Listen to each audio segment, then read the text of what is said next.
Welcome to Indy's Real Estate Gurus. I'm Rick Ripma, your hardworking mortgage guy, and I've been in real estate and mortgages for over 52 years. I'm sorry, that's only 34 years. I've helped over 5,300 people finance their homes. I'm glad you said you don't mind mistakes. Oh, My team no. and I believe in custom tailored loans, not the one size fits all approach. We believe there is a right mortgage for you, and we are the team to deliver it. And today we do not have Ian. Ian could not make it in, but we have Mark Coffey, and Mark's a with what is it's Keller Williams, but it's the what is it Coffee called? Compass Group of Keller Compass Williams. Company. Okay, and you are the managing broker. I am also the owner or co-owner of the Okay, Coffee Compass Group. okay. And you've been doing this a long time. We're really excited to have you because when we talked, you have great stories. You have a lot of background, not just in real estate, but in your life. Right. That I think is very interesting. So thanks so much for joining me. We Oh, it's appreciate it. absolutely my pleasure. Thank you so much for having me today. You're welcome. And let's start with before real estate. Where'd you grow up? What did you do? So I am a lifelong resident of Mooresville, born and raised there, went to school there, actually graduated from Monrovia. I only went there for 2 years, but I've been there my whole life. My dad was a mason and a custom home builder, so I kind of followed in his footsteps immediately after high school. Um, Became a pipeliner in the union, always in construction. And then I was actually a hod carrier in the union as well, and then became a heavy equipment operator. So a lot of construction background. I owned my own contracting firm for a really long time and actually still own a construction company. Just kind of always been a passion of mine, and I really love it. I like to look back and see what I've done, kind of thing. Every contractor would tell you this. When you drive down the road, it's nice to point out to your kids, like, I built that and I did that. Right. And being in the union allowed me some really cool projects to work on. Like, we helped build the convention center and the airport and several high schools around the city. And, it's a lot of fun. So, but I had a pretty severe accident about 10 years ago now. Had a ditch collapse on me. I was about 5 foot deep when it Whoa. happened. Yeah. Had umpteen number of knee surgeries. I didn't walk for almost 3 years. So it was time to reevaluate my life choices. And my doctor told me, he's like, you're never going back to construction. So my mom was in real estate and has been for 28 years now. And she had always tried to get me to get into real estate, but I loved what I did. I really did. So she, it was time to reevaluate. And she's like, why don't you think about real estate again? And, well, I wasn't walking, so I had plenty of time to study. Yeah. So I went to real estate school and got my license and hit the ground running, I guess. Yeah. So, It's just it's wild how people get into real estate differently. And it's also interesting to me how many people have family who was in real estate mhm. and they kind of avoid it, but it always seems to get them back in. They eventually end up as a real estate agent. I think so. Mine was love of houses. Yeah. Like, I've just always loved houses. I love old houses, new houses. I'm into architecture. Like, that stuff's fascinating to me. So real estate was kind of a easy transition into that because it was something I was already passionate about. Yeah. So it was just natural.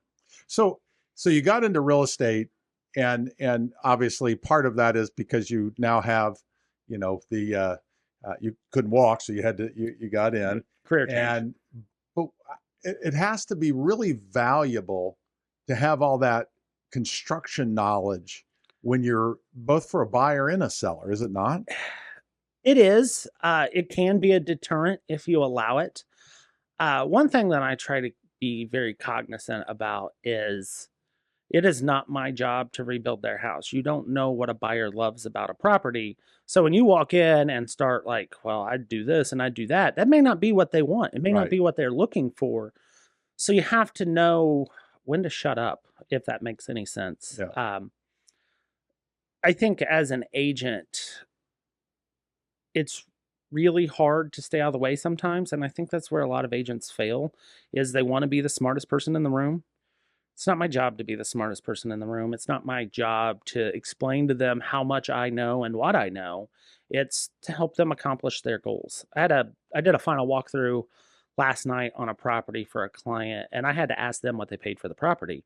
She kind of looked at me, and I'm like, I'm sorry, it's in my file. I could check. I said, I don't really worry about prices. And she kind of looked at me, and I said, if you spend 40,000 or 40 million, I don't care. My job is to provide professional service and help you get what you want. Like, don't worry about the prices. I just help the people get what they want. But when it comes to that construction knowledge, when they want it, yes, it's very valuable. But when they don't want it, get out of the way, right? Yeah. Like, sometimes we just got to get out of the way. Yeah. Yeah.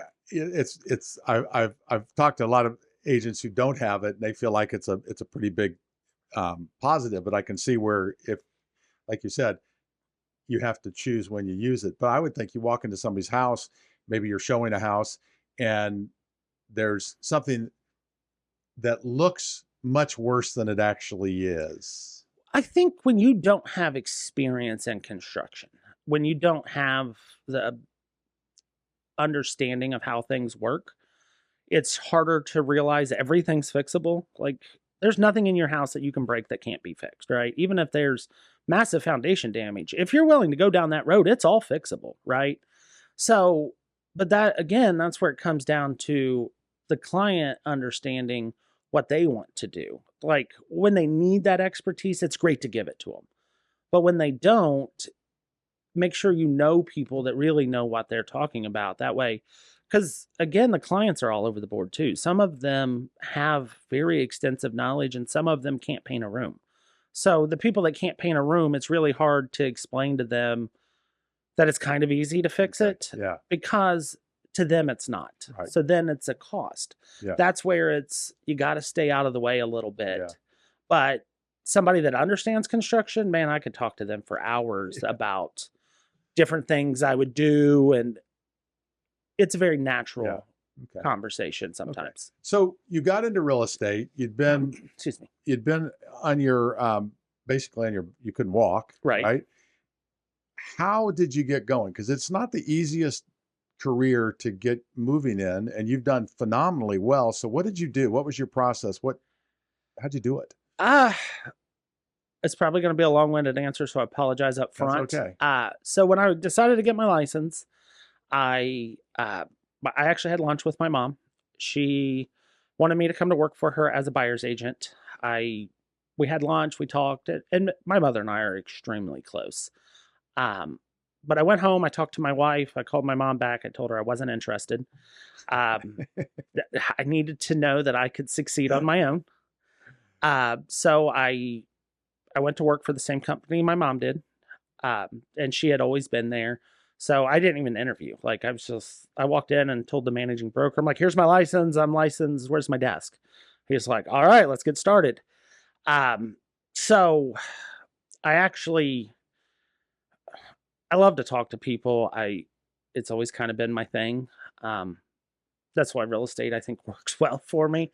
I get paid to talk to people. But I did an open house. So I had passed my state exam and my national. I got my broker's license, went to work, and I did an open house. Actually, the day before my license was like approved through MIBOR, if you will. Like, I was licensed, but I'm still waiting on like a MIBOR number. So I had an open house, and I sold the house at the open house. Wow. It wasn't my listing. So I sold that, and then the next day I was in the office, a floor call came in, and I was just kind of up by the front, and the agent on floor was like, hey, do you want this call? I was like, sure. So I listed that house. They were happy they did that, weren't they? I don't think they cared. I know that sounds terrible, but everyone's got a different drive to them, right? Yeah. So I'd been in real estate about 2 days, and I had a listing and a sale, and I'm like, well, this isn't so hard. But I did get into coaching really early. Tom Myers, he was at Carpenter at the time, was incredibly influential in my career, taught me a lot, taught me how to talk, if that makes sense. Like, I was good at talking, but I had no idea what to say. Yep. So I just kind of talked a lot. Like my first listing appointment, I think I remember asking them pretty early, like, I could have a photographer here on Monday. Does that work for you? And they're like, yeah. And then I talked for 2 hours. And finally, the guy's like, can we just list the house? I'm like, oh, yeah, I guess I should shut up. Yeah. So I really listened to the people around me going forward. I really got involved in learning scripts and dialogue and internalizing those. I either smart enough or dumb enough to understand that I don't always know what to say, but somebody does. And if I'm willing to learn, they can teach me. Right. So I went to several conventions. I hired a private coach pretty quickly into my career. It was about 6 months, but I just kind of hit the ground running. I think I did 40 or 41 transactions my first year, which was kind of interesting because I had no sphere at that point. So anybody I'd ever met, I was like, oh, you have to use my mom. My wife worked for her at the time. And I was like, oh, they're the best. You need to send your business to them. So when I got into real estate, how am I supposed to tell them not to use who I've already told them is the best? Right. So I prospected all day long, every day. So my first year, I think I probably took off less than a week. I worked 7 days a week, 10 hours a day, and I prospected all day long. How'd you prospect? So I got a dialer very early. And I just started calling. I think I called everybody in Mooresville that year. And that was my goal, was to call everybody in the Mooresville school system. I think the longest phone call I had was actually my managing broker's mother. And I talked to her for about an hour. But again, it was just, if they were willing to talk, I was willing to listen. So as soon as I would hang up, even if they told me no, I would send them a thank you card. If they weren't just a complete butthead, my manager at the time was like, send them a thank you card. And it was real simple. It was, I really appreciate your time today. I understand how valuable your time is. If there's ever anything I could do for you in the future, please give me a call. So I remember I sent one of those cards to a guy in Mooresville, and he called me back 3 months later. He's like, hey, I got your card. I kept it. He's like, I'm ready to sell my house now. And I was like, oh, okay. I forgot who I'd even talked to at that point. His name was Chuck. Really, really good guy. But so I go out, I list the house, I do an open house on Sunday. Had somebody come through that decided to list their house. And then I sold them a house, and then I picked up a buyer for that house. And lo and behold, if I'm not mistaken, and I've done the math on it, that one thank you card and one phone call turned into about 13 sales that year. Wow. So it was just, I think when agents get going, and if somebody's listening to this that's new or struggling, it's the little things. There's no one big thing you do that generates all of your business. I mean, everyone's going to tell you sphere is your main point of business, and why that's true. It's hard to develop a sphere, right? So it's all the little things you do. Like when I hire new agents, when I talk to new agents, I always tell them, like, there's a big bucket of tools, but they work as hard as you do, right? Everything in real estate works. You can farm, you can cold call, you can call expires, just listed, just sold. You can do all of that, and they all work to a degree. But you got to have a combination of that, kind of back to a construction analogy. When you're building a house, you don't put in one form of a pillar, right? If you have 5 or 6 pillars, you're building a very successful business. You've just got to have those 5 or 6 pillars, and there's going to be trial and error. Like, there's things you're going to suck at. Like, you're just not good at. I don't like to be told no. People that meet me think that it doesn't bother me, but of course it does. It bothers everyone. Right. Nobody likes to be told no, right? Right. So it's easy to get caught up in the no's, but understand that you're doing it for your family. Like, you're creating a lifestyle that most people dream of. And it's easy to get lost in that sometimes, that they're not telling you no because they hate you. They're telling you no because that's what we're taught to do. Like, when you walk into Macy's, when you walk in, the first thing somebody asks you is there anything I can help you find? And what's your first response? No, I'm just looking. Exactly. Everybody's Have you ever walked into Macy's to just look around? No. But as soon as you need to find something, you go find that guy or gal. And can you help me find this? Right. So they don't tell you to get bent when you tell them no. They just say, thanks. If you need anything, come find me. And then you do. Right. Real estate's kind of the same way. you don't have to get upset because they told you no. Just let them know that you're an option when they're ready. Yeah. Like, not everyone's ready to move today. You don't have to force them. You don't need to oversell them, and you don't have to talk them into it. You just need to be there when they need you. And then once they figure out that you're there for them, they'll refer you to everybody they've ever met, because that is really your greatest marketing anyways, is word of mouth. Yeah.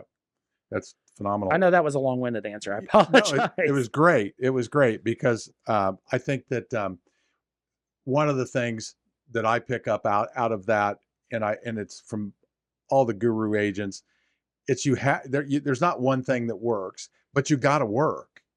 You called people, right? You cold called, which a lot of people won't do. They're scared to death of it. They think it's terrible. They won't do it, but you sucked it up and you did it. It does suck. Let's be very clear.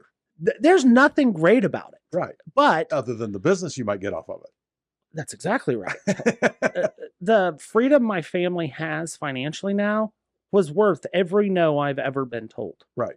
I mean, that's the truth of it. Yes. So you just have to get over it. Yeah. You just do it. And that's kind of what I like to get across to people, because I've worked with so many new mortgage people that come in and they sit around and they don't do anything, and they're expecting, and I know real estate's the same way, they're expecting the business just to come because they happen to be there. Oh yeah, I put a sign out front, everyone's going to call me now. Doesn't work that way. Right. You got to work. That's exactly right. If somebody would like to get into the business, or maybe they're in the business looking to make a change, or they have a house they would like to buy or sell, what is the best way to get a hold of you? My cell phone's probably the absolute best way to get a hold of me. That's 317-400-9258. Sorry, I'll repeat that for anybody that's writing that down. It's 317-400-9258. You can always reach me by my email, Mark Coffey, MarkCoffey @kw.com. Or you can go to the coffeecompassgroup.com. That's also our website. Patsy's another great referral reference. That's actually my mother. You can reach her at 317-281-3413, 317-281-3413. I mean, we'd be happy to talk to anybody that's looking, even if they just need advice. That's kind of what we're here for. Right. Yeah, that's awesome. And if you need to get a hold of Ian or I, go to hardworkingmortgageguys.com. That's hardworkingmortgageguys.com, or you can call 317-658-5240. That's not the right number. 317-672-1938. 317-672-1938. I never do that when Ian's here because he gets mad at me. Thanks for listening to Indy's Real Estate Gurus. The gurus we interview share valuable insights. They reveal their strengths, personalities, and how they'll work for you. While we hardworking mortgage guys secure your best mortgage, real estate gurus work hard too. They avoid problems the amateurs don't see. They listen. They find unrealized opportunities. If you're buying or selling a home, a real estate guru is a valuable asset. If you're even thinking of buying or selling a home, keep listening and definitely call one of Indy's real estate gurus. We're going to get off real estate just for a minute. Okay. And talk about if you had a day off, a week off. Okay. And you weren't doing any business, what would we find you doing? What do you do? Man, that's a hard one. I don't get a lot of time off anymore, right? Which is a good problem to have. I've got a cabin out in Western Indiana that my family loves to go to, even if we get a night off. I mean, we can be there in about an hour. It's on a small lake, and we really enjoy that. My oldest son plays on a national travel team for soccer. So normally when I got some time off, I'm traveling the country. He's all over the place. I think last year alone, we were in 17 or 18 states. Wow. Yeah. That's a lot of traveling. Yeah. And now, with college visits and all that and the recruiting, it seems to take up a lot of our time. We really enjoy the beach. I think my wife enjoys mountains more, but I seem to like beaches more. So we kind of trade those off. I'm really into spending time with my family when I get the opportunity. Yeah. That's probably my favorite thing to do. Because you don't get that much of it, right? I mean, you're busy, and that's the goal, right? Right? That's right. That's the goal. Especially while you're building a business, and it's getting bigger and bigger, and so that's it takes exactly time. Well, I've had this conversation with people. They're like, "Oh, you get all this free time." No, that's not the truth. And while we've had success, I refuse to believe that we've plateaued. Like, I believe that we're only at the pinnacle of it instead of the ending of it. Right. So I'm all in to continuing to grow, to continuing to develop, to continuing to try to find new trends, to just really continue this. My wife asked me, we were in LA on vacation about 2 years ago, and we're walking down the beach, having a cup of coffee. It was just her and I. And she said, how long does this last? I mean, because I work a lot. And I said, I don't know. And that was a very honest answer. But like I told her, I said, I have a really unique opportunity that most people never get. Like, we get to build generational wealth for our family. Right. And most people don't even understand what that means. Like, we're not taught how to become wealthy. We're taught how to work for someone else, right? Right. So I really try to savor that opportunity as much as I can. I would like to help as many people as I can, help my family, help my community. And, that's kind of incumbent upon us to take that mantle on because somebody before me did it. So why Yep. wouldn't I take it on? Yep. And isn't it, with what you do, not only are you building wealth for you and your family, you're building wealth for everybody you help. Oh, 100%, right? Everyone's got a different take on fear, right? Um, Gatorade has a new commercial out where they talk about fear, and they're like, fear shouldn't deter you, it should drive you, right? So when I got into real estate, it was the fear of failing. Like, I couldn't let my family down. And I made pretty good money in construction, but I didn't realize that it wasn't as good as I thought, if that makes sense. Yes. And I was making a six-figure income, but I had to replace that, and I had to replace it quickly because now I have to pay for my health insurance and my retirement and all of that stuff. And nobody tells you that all that's tax deductible, anyways. My best advice ever is go find a really good financial planner and Yes. just listen to them. Um, but all that stuff's tax deductible. Well, I didn't know that. So I'm just trying to replace that income as quickly as possible, um, without any thought of building wealth. Um, Now it's obviously much more structured with a plan of retirement and how I see myself in the future. But it was just that replacement value, if that makes sense.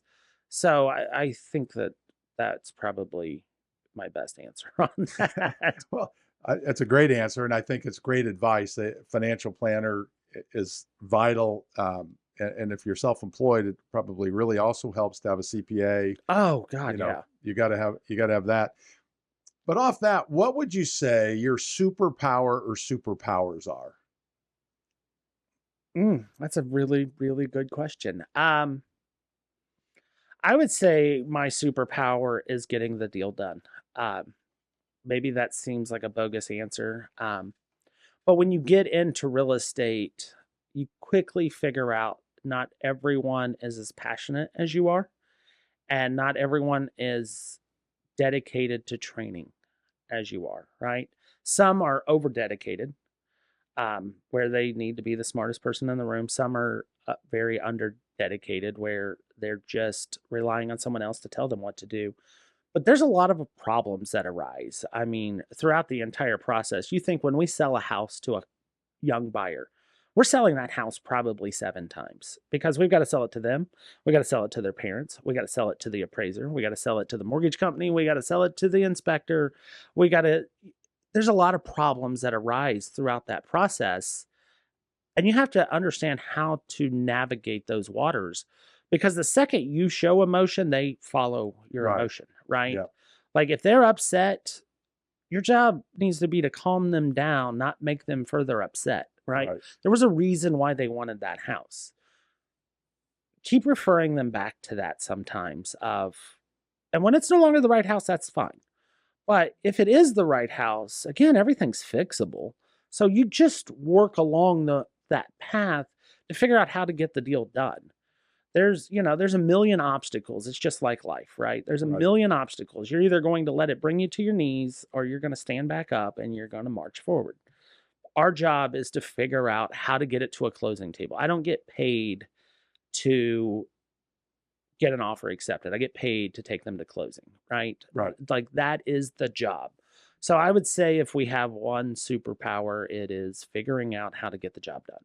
Yeah. So I hopefully that was the answer you were looking Yeah. for. I'm not looking for anyone in particular, but I think it's obviously there. If somebody's not bought a house before, they may not understand the amount of emotion that happens through the process and the amount of process there actually is. All the things, all the pieces that the real estate agent has to make sure gets fitted in right at the proper times, and with the emotion of and helping that home buyer through the ups and downs of buying a home. It's very, very normal. So I always think about it like a Norman Rockwell painting, right? You know, the old doctor that sits there calmly with the child. Yep. The client's kind of your child at that point, right? And I've got 2 teenagers, so I get it. But once you, like your kid, when they scrape their knee, right? Mm-hmm. And I'm not sure if you have children or not, but if you did. My youngest is 30. Okay. So, but do you remember when he scraped his knee and he'd be freaking out? Yep. You and your wife probably handled that differently, right? Like your wife babied him along probably, and you were probably like, all right, it's time, you know, you got to ride the bike again, or you're never going to ride the bike. Every household kind of has that dynamic, right? So one person's going to be freaking out, one person is, you know, going the opposite direction, and you've got to get them to get back to the middle somehow. Yes. So it's not, you can't pander to either one person. Like you've got to navigate how to make them believe in what they're doing, right? Like I believe in real estate, we're selling the American dream. Right. Everybody deserves the opportunity of home ownership. I mean, that's why, like when it comes to picking a mortgage lender, it's important on which ones you work with, because you want to make sure that the client is taken care of first and foremost, right? Now, with the way the laws have changed, predatory lending isn't as prevalent as it used to be, right. But there's still predatory lending, and there's still local predatory lending. It's not just these huge national online companies. I mean, there are, and I would never mention any names, but I know people locally that I don't trust them with my clients, right? Like who represents me in the transaction matters. Like, yes, I have a team and we have marketing coordinators and transaction, but the inspector, the mortgage rep, the title company, they're all part of my team too, right? So how they represent them matters. So like when you're picking a mortgage company, you want to make sure that it's not just any mortgage company. It's somebody that understands what this person's gone through. It's not just about getting them into a mortgage. It's about getting them into the right mortgage for them to have financial freedom. Because home ownership is the quickest way to get to financial freedom. Right. So but again, that's the American dream, right? So it's incumbent upon us to help those people achieve that dream. It's not about the paycheck we take home. Like I've had a lot of agents ask me how much money I make, and it's going to sound stupid. Sometimes I don't know. I don't worry about the income. The income is a result of how many people I've helped. Yep. Like if I make more money that year, I helped more people. If I make less money, I helped less people. Like we get so caught up in the outcome sometimes we forget about the client. The client's the most important thing that we have. Right. Without them, we got nothing.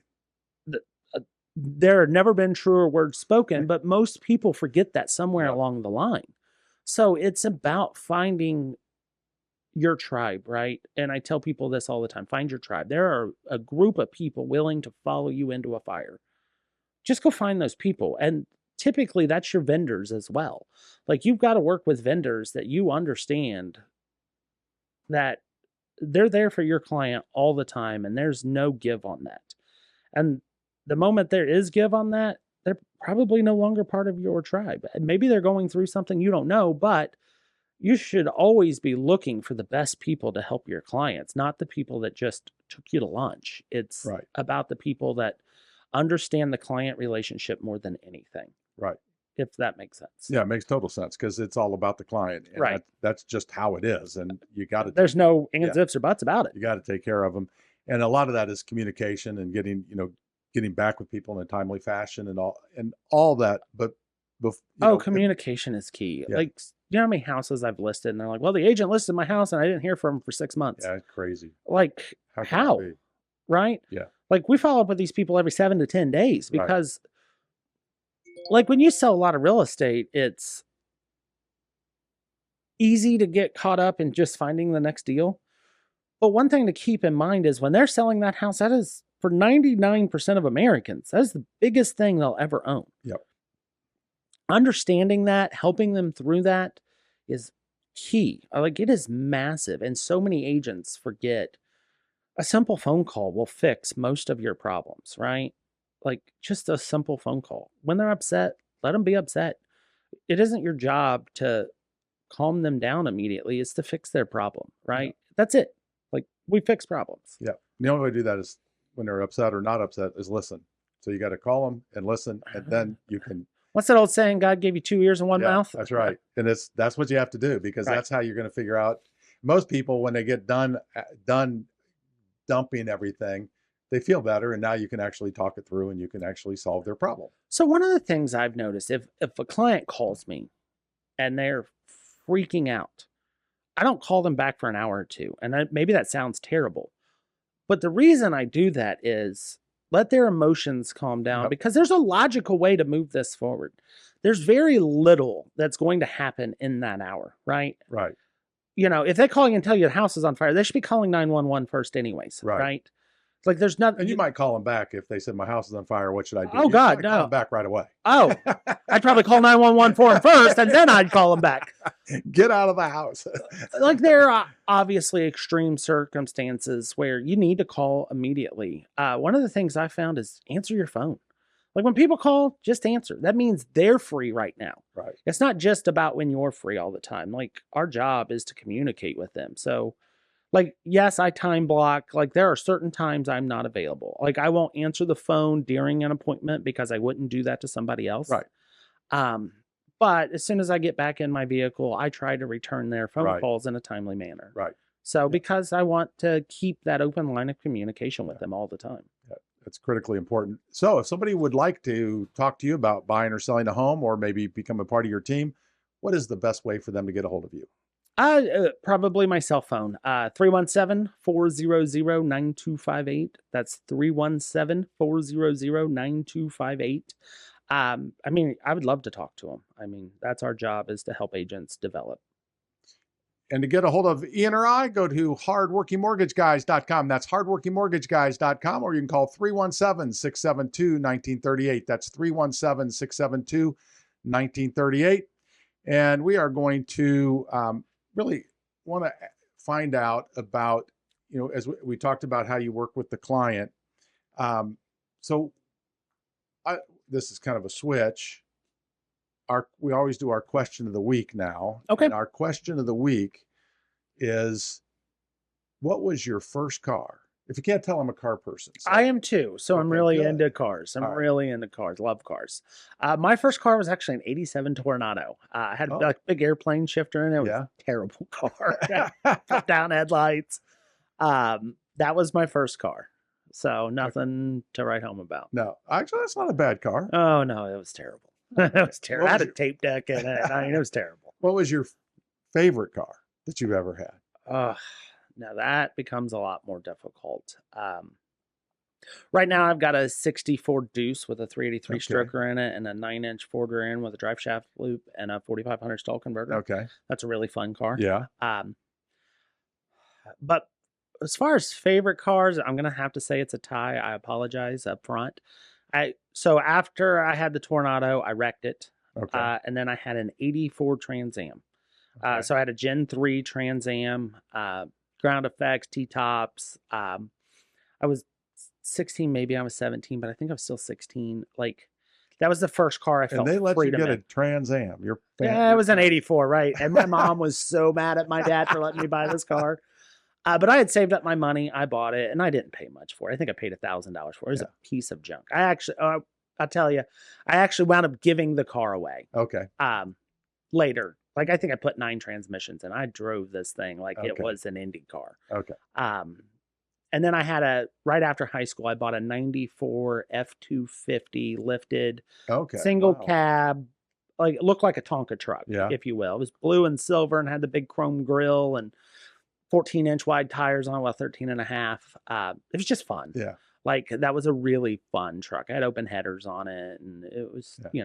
you could hear it 12 miles away, I think. So you went from a Trans Am sitting on the ground to a truck lifted and 20 miles off the ground. Oh, I love every kind of vehicle. Yeah, It I could do be a too. monster truck or a lowrider. I'm probably all in. Yeah. Like, I like them, but I don't want them anymore. Wh- I couldn't drive. I mean, I'm gotten old enough where I couldn't get in the daggone thing. So okay, what kind of car you got? right You now, got some kind of toy, I'm sure. right now I don't, because I don't have the space for it. I've had my favorite car was a 69 427 Corvette convertible. Oh, yeah, that's a nice Had- one. Put nitrous oxide on it, had a Doug Mhm. Nash 5-speed in it, and it was a great car. Okay, I could tell by the look on your face you love that car. Yeah, I love that car. I wish I had it back. That's kind of, that's what we do. The We wish we had it truck, back. I wish I still had. Yeah. Like I just bought my son a truck. It's his first vehicle. Got a good deal on it, but he's kind of developed my love of cars because I'm constantly like, when I get an hour of free time, I'll set out in my garage, turn a race or something on, and clean one of my vehicles. Like I just Yeah. love it. But I was gonna do kind of the ghetto hillbilly thing that's real popular right now with the big lift and the Yep. 26-inch Yep. tires, the huge negative offset. And he's like, I don't really want that. That won't be popular in a year. He's like, I kind of just want to do, a leveling kit, 33s on it, which is right up my alley. Yeah. Right. Like I love that. So now I'm all into building this truck for him. So he's probably playing on my heartstrings a little bit, Yeah. but he's smart enough to do that. Yeah. Yeah. I have a friend who's his son did the same thing. His three brothers, older brothers, didn't get what they wanted, but he wanted exactly what his dad wanted. So he wanted a 69 Mustang convertible.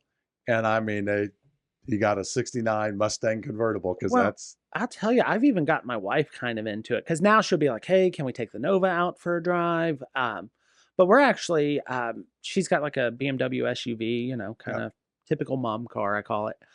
We're actually getting rid of it and building her a resto mod. We're doing a 58 Apache with a 6.2 liter supercharged in it. yeah. See, that's the thing.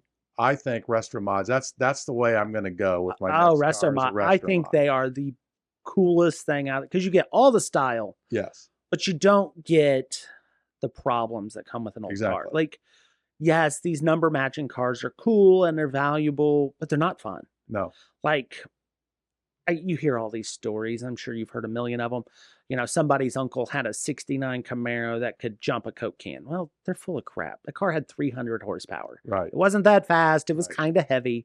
But if you could take a 69 Camaro and put a 600 horsepower LS8 in it, Right. supercharged, now you got a fun car. Yes. Not only that, when you get automatic in it, it braking. starts. Right. It starts, the brakes work Yeah, good. yeah.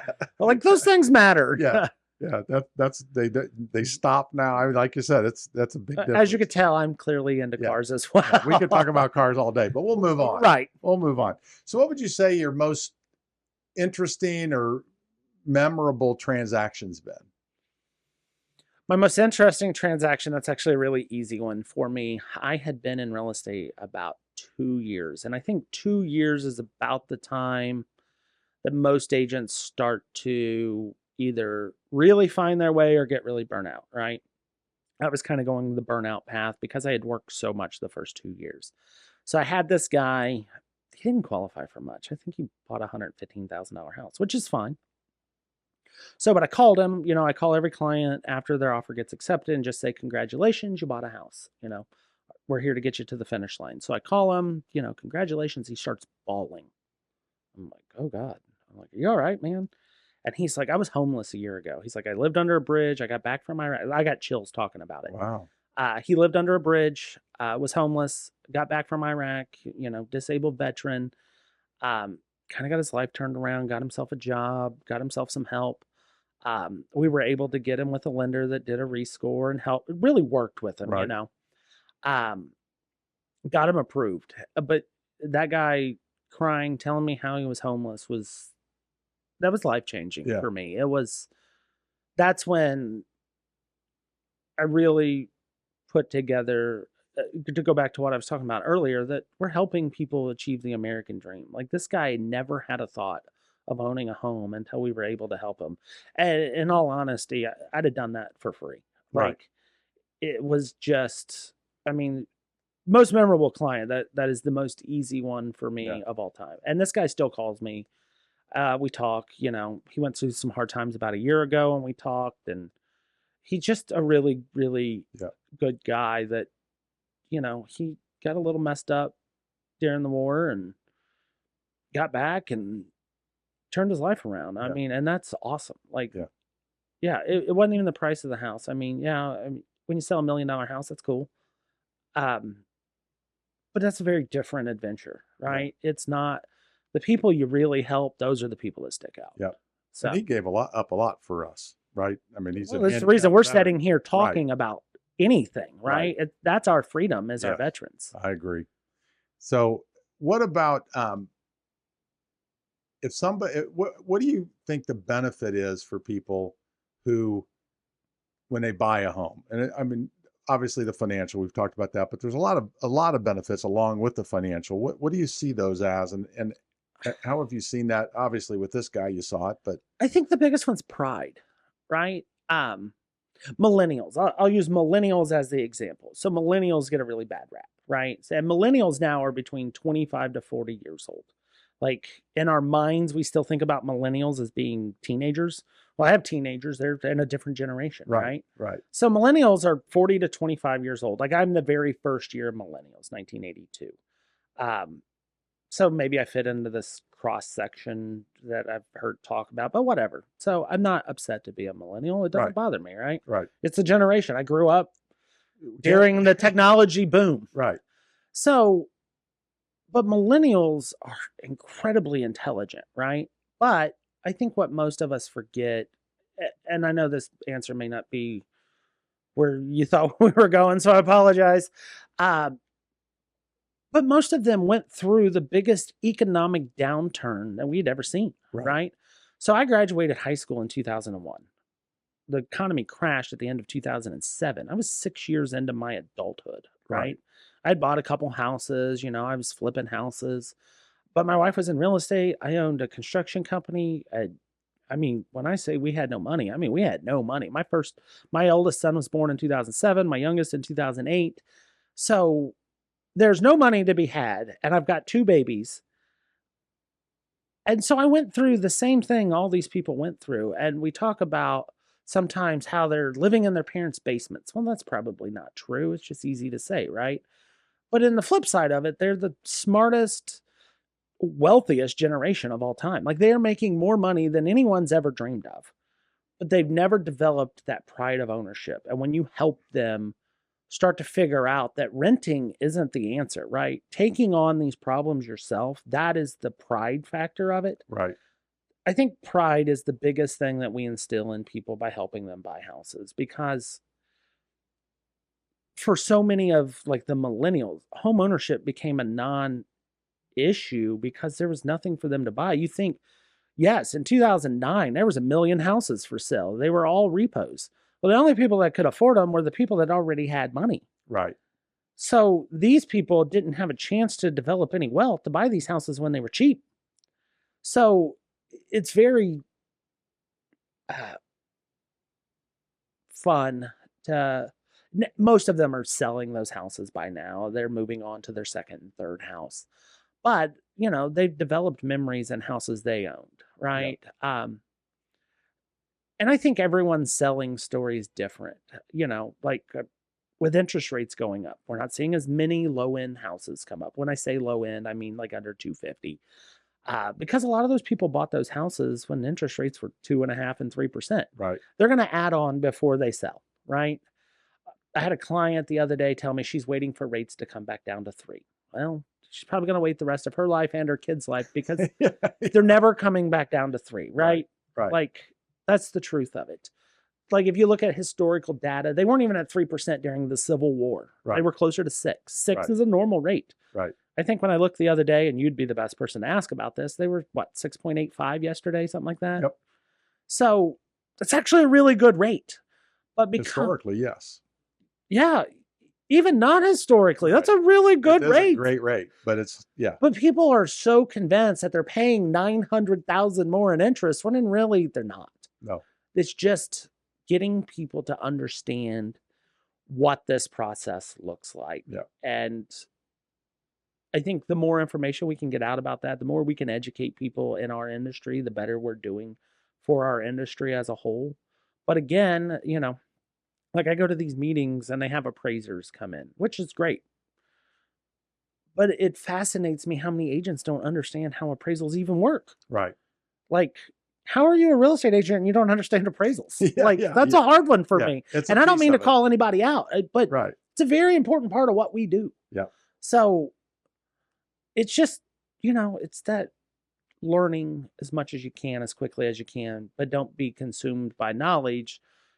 And I know that sounds like a double-edged sword, but you can be so consumed by knowledge, you're afraid to go help people too. Yeah. Like, if that makes sense. Yeah. And I have a customer who I was just on the phone with her before we started, and she's been looking for a home for 4 years. Okay. Wow. Okay. And so because she has very poor agent, she keeps switching agents. But she has very specific things that she wants. And so I tried to explain, if you can't find a house in 4 years, it's probably something in your process or something in what you want that you've got to start to look at. But, you know, the reality is if you look at what you could have bought a house for 4 years ago, you could have changed all that. Yes. Right. And the amount of appreciation and everything. Sometimes she missed the greatest boom of appreciation ever looking for the perfect house. Right. Here's the truth. There's no perfect house. Right. You can build a brand new house tomorrow, and in 6 months, I guarantee you have a dozen things you wish you'd have done differently. Yeah. Like so I tell every client when we're going through the process, there are 2 things I tell every single client, mostly buyers, that I tell this to, is you're never bugging me. It is my job to help you. Call anytime you want. Like, it's my job to help you. You're not bugging me. Yes. And buying a house is 80-10-10, and I apologize if you've heard this, but 80% you have to have, 10% you can change, and 10% you can live without. Figure out what those 10% are. Yeah. Like, just like this client, if they'd bought 4 years ago, the average appreciation in the Indianapolis market is close to 30% over the last 3 years. Yeah. So if you're buying a $300,000 house, it's instantly worth $400,000. How much could have you done for $100,000? Exactly. You can move. Yes, I know that you can move heaven and earth in a house for $100,000. Yeah. But it's, you know, it's just one of those things you really got to know. But if somebody is in the market for buying a home, selling a home, maybe somebody looking to get into real estate, they're looking for a new team, what's the best way to get a hold of you? My cell phone, 317-400-9258. That's 317-400-9258. Or you can email me at markcoffey@kw.com, markcoffey@kw.com. And to get a hold of Ian or I, go to hardworkingmortgageguys.com. That's hardworkingmortgageguys.com, or you can call 317-672-1938. That's 317-672-1938. And follow us for more Indy's Real Estate Gurus. And Mark, thanks so much for joining us today. Oh, absolutely. Appreciate it. My pleasure. You've got great stories and you've got tremendous knowledge. I think this is really Thank you. Wonderful. Thanks so much. Branch NMLS number 33041. Rick Rittman's NMLS number 664589. Ian Arnold's NMLS number is 1995469. Equal housing opportunity. Some restrictions apply.